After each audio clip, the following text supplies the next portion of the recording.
شکسپیر گفتش که هیچ کس مالک هیچ چیزی نیست. حالا بعضیا میگن ما 3 تا آپارتمان کجا داریم، 5 تا آپارتمان کجا داریم، 6 تا در سوئیس داریم، 7 تا در غلط زیادی میکنم. میگه تو عزیزم تو 1.5 متر جا داری که به زودی می اونجا میگیری میخوابی، هیچ جای دیگه نداری. اونی که فکر میکنی چیزی نداره بشر که مالکیت محرز ما فقط بر همون 1 متر زمینه که حالا 3 طبقه 4 طبقه رو هم میسازن، بعضا هم یه چمنزاری میشه و علفزاری میشه، سر از خاک در میاره میاد بیرون.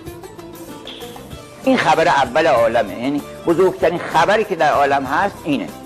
دوم اینکه ما نمیمیریم، ما جاودانه هستیم. من با این همه اندیشه‌های بلند مرا گرفتار 4 تا رگ و پی شدم. یعنی من میرم تو گور مثلا، در گور کجا گنجی؟